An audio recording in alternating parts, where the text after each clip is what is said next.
Okay, so now हम लोग आज से स्टार्ट करते हैं डिजिटल इलेक्ट्रॉनिक्स।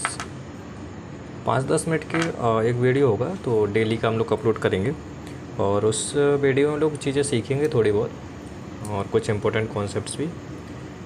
तो फिर बिना वक्त गवाए हुए स्टार्ट करते हैं। सो अगर डिजिटल इलेक्ट्रॉनिक्स की कोई बुक्स आपको फॉलो करनी है, तो अगर आपको इंडियन ऑथर फॉलो करना है तो you can follow Anand Kumar.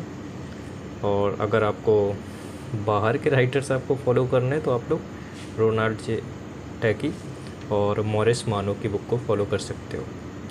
सो सबसे पहले क्वेश्चन आता है कि हम लोग डिजिटल इलेक्ट्रॉनिक्स क्यों पढ़ते हैं, इम्पोर्टेंट क्या है ऐसा डिजिटल इलेक्ट्रॉनिक्स में कि जिसकी वजह से इतना पढ़ना पड़ रहा है, राइट। सो यहाँ पे कुछ एडवांटेज यहाँ पे स्पेसिफाई किए हैं मैंने, तो एक एक करके हम लोग देख लेते हैं, राइट। सो फर्स्ट पॉइंट में लिखा है कि digital systems are generally easier to design. Okay, so ये इजी होते हैं डिज़ाइन करने के लिए। और अगर हम लोग एनालॉग सिस्टम की बात करें तो एनालॉग सिस्टम को थोड़ा हार्ड है डिज़ाइन करना। तो एक तो पहला एडवांटेज यही है हमारा। नंबर दूसरा है कि accuracy and precision are easier to maintain throughout the system. Like मैं अगर एग्जांपल की बात करूं, जैसे आपके पास कोई कैलकुलेटर है या फिर डिजिटल मीटर है, राइट। डिजिटल मीटर का मतलब ये है कि जैसे आप कहीं शॉप वगैरह में जाते हो और कोई आपको ऐसे कोई भी चीज़ आपको ख़रीदनी है जो कि मेजर करनी है, राइट। तो उसमें क्या है कि एक्यूरेसी और प्रिसीजन नहीं आ पाते ठीक ठाक। लेकिन आज के टाइम पे हम लोग डिजिटल मीटर यूज करते हैं, तो हमको अगर 1 kg चाहिए तो 1 kg मिलता है, राइट। ये तो हो गया दूसरा पॉइंट, राइट। तीसरा है हमारा कि ऑपरेशन कैन बी प्रोग्राम्ड, कि डिजिटल टेक्निक्स की वजह से हम लोग किसी भी ऑपरेशन को प्रोग्राम से भी रन करा सकते हैं। लाइक आपका जो मोबाइल हो गया, ठीक है, तो ये सारी चीज़ें कैसी प्रोग्राम्ड है। और digital circuits are less affected by noise. Okay, so एक चौथा पॉइंट आपका ये भी हो गया कि जो डिजिटल सर्किट्स होते हैं इस पर नॉइस जो होती है वो फ़र्क नहीं डालती ज़्यादातर।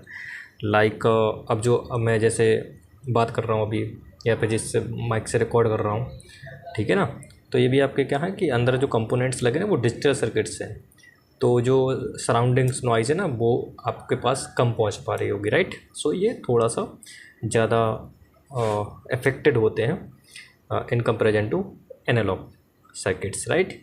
सो नाउ फिफ्थ पॉइंट है आपका कि इंफॉर्मेशन स्टोरेज क्या है, बहुत आसान है। हम लोग किसी भी इंफॉर्मेशन को आसानी से इसमें स्टोर कर सकते हैं with the help of digital techniques. 6 point है आपका कि more digital circuitry can be fabricated on IC chips. Okay, so आज के टाइम पे क्या है कि जैसे आप कंप्यूटर देख रहे हो, कंप्यूटर के साथ साथ अब छोटी छोटी वॉच भी आने लगी हैं। तो मतलब ये है कि बहुत सारे कंपोनेंट्स ना हम एक छोटी सी जगह पर भी फैब्रिकेट कर सकते हैं, और ये तभी पॉसिबल है जब हमारे पास टेक्निक कौन सी है, डिजिटल है, राइट। सो एक तो हमारा एक एडवांटेज ये भी हो सकता है।